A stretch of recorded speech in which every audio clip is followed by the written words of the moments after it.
Let's take a look at this problem. We got two investments totaling $40,000, produce an annual income of $3,085. One investment yields 8% a year, while the other yields 7%. How much is invested at each rate? Well, this is a shared, you can think of it as work problem, where the 8% account is working together with the 7% account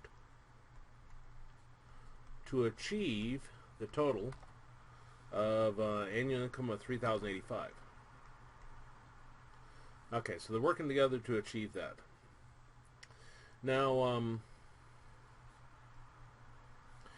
these are going to be two quantities, percent and the amount. And this one will be percent and amount.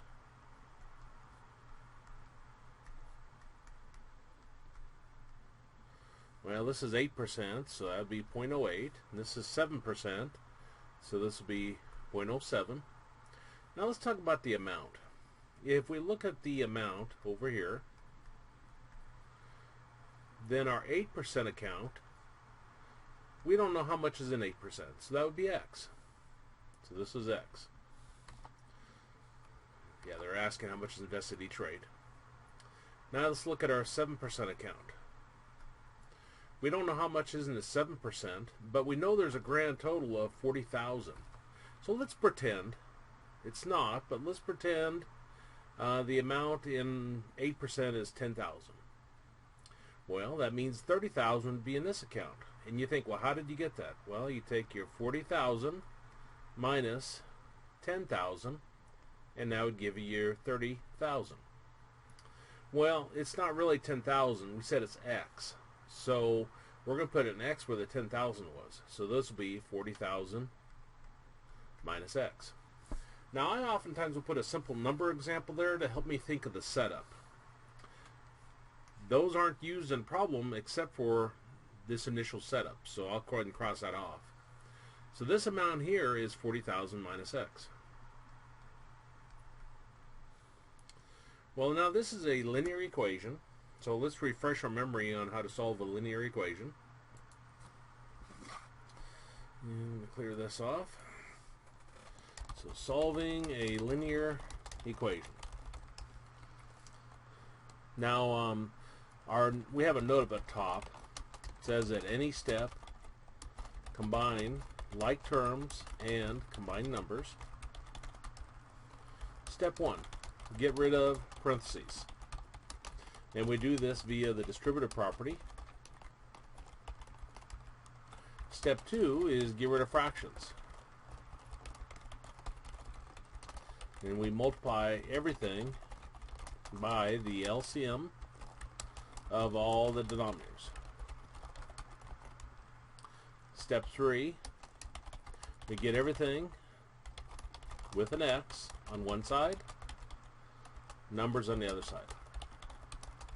Now I'm writing this in terms of X, but you can have any variable. And when I say get everything, I'm talking about terms. So get all the variable terms on one side, your constant terms on the other side. Step 4, divide both sides by the number in front of the X, the coefficient.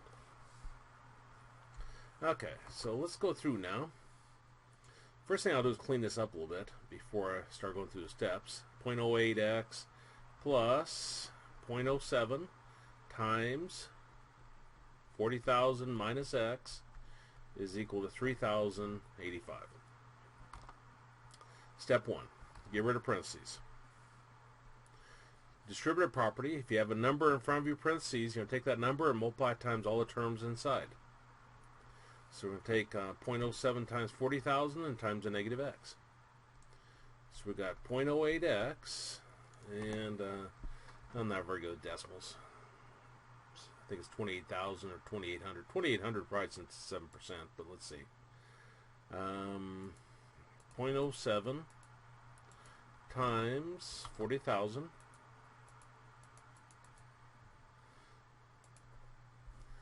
That gives us 2,800. And we'll take 0.07 times negative x, and that gives us negative 0.07x equals 3,085. Now at any step, this applies not just to linear equations but anywhere in math. At any step, combine together like terms and combine together numbers. We have 0.08x minus 0.07x, like term, same variable to the same power. You add or subtract the numbers in front of them. 0.08 minus 0.07 gives us 0.01x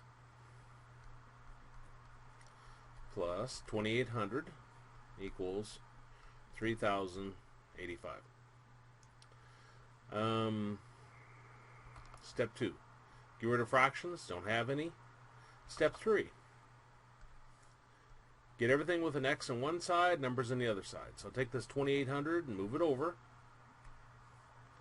So we got 0.01x is equal to 3085 minus 2800. Always combine together numbers. I think it's 285, but let's check. 3085 minus 2800. 285. And then our last step says to divide both sides by the number in front of the x. Well, number in front of x is 0.01, so we're going to divide both sides by 0.01.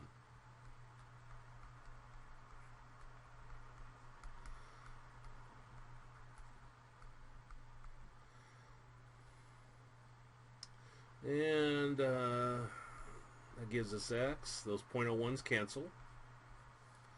And I think it's 20,500, but let's see. 285 divided by 0.01.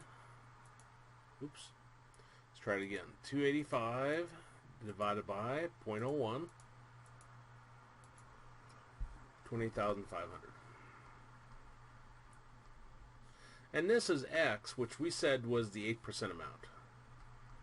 So that's our 8% amount. Now we got a total of 40,000, so if I do 40,000 minus 28,500, that'll tell me how much is in the other count. So 40,000 minus 28,500, 11,500. And that's our amount in our 7% account. So those would be our answers.